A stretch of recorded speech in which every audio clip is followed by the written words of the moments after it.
ગજાનંદ દોસ્તો, આપણે અત્યારે આવી ગયા છીએ પાલનપુર પાટિયા. ત્યાં લાલ ગણેશ મંદિર આવેલું છે. મારી પાછળ તમે જોઈ રહ્યા છો તે લાલ ગણપતિ બાપાનું મંદિર છે. અને આ મંદિરના પણ હું તમને દર્શન કરાવીશ.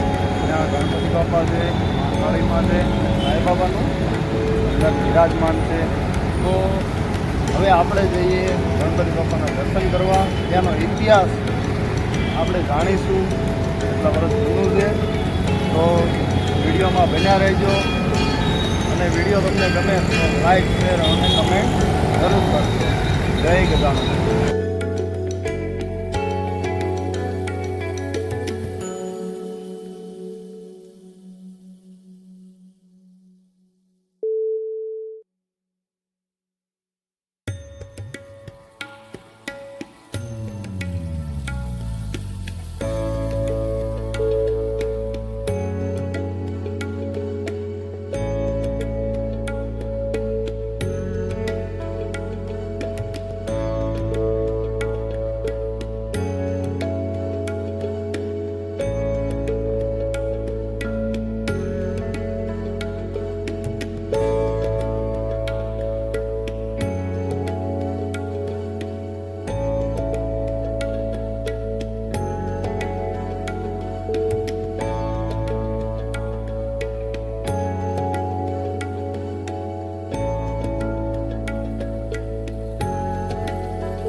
જય ગજાનંદ.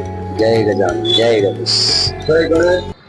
હવે આપણે ગણપતિ બાપાનું મંદિર કેટલા વર્ષ જૂનું છે? આ મંદિર 17 વર્ષ જૂનું છે. રાંદેર રોડ પાલનપુર પાટિયા વિસ્તારમાં આવેલું ગણેશ મંદિર છે. આ મંદિર 17 વર્ષ જૂનું છે. આ મંદિરની અંદર 3 પ્રતિમા મૂકવામાં આવી છે. ગણેશજીની, એક મહાકાળી માતાની ને એક સાંઈ બાબાની છે.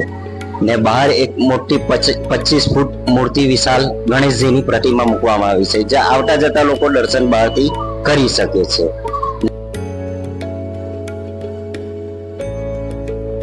મંદિરમાં મંગળવારે હજારોની સંખ્યામાં પબ્લિક આવે છે ને મંગળવારે બપોરે 11 થી 1 માં ભંડારો મહાપ્રસાદી પણ કરવામાં આવેલી છે.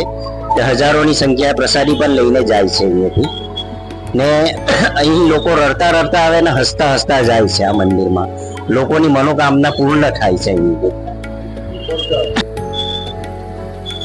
આ મંદિરની અંદર લોકો અહીં આવે છે ને મનોકામના દિલથી લે છે, તેની મનોકામના પૂર્ણ થાય છે.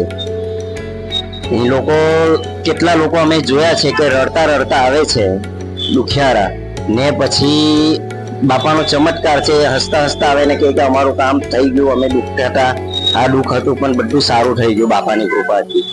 લોકોની મનોકામના પૂર્ણ થાય જ છે. અને આપણે જે જોત લાવ્યા છે મુંબઈ સિદ્ધિવિનાયક મંદિરથી લાવ્યા. હા, એ જોત છે તે મંદિર આપણે સિદ્ધિવિનાયક મંદિરથી આવેલી છે. મુંબઈથી આવેલી હતી આ જોત. સિદ્ધિવિનાયકના મંદિરમાંથી આવેલી હતી આ જોત. અહીંયા જોત લાવેલા છે.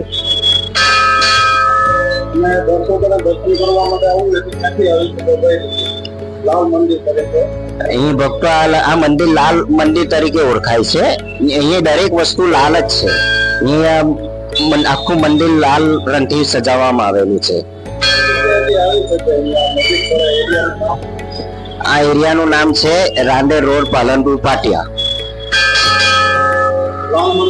લાલ મંદિર તરીકે ઓળખાય છે. લોકો સુરત સ્ટેશન થી બેસે લાલ મંદિર કે તો લાલ મંદિર અહીં ઉતારે છે.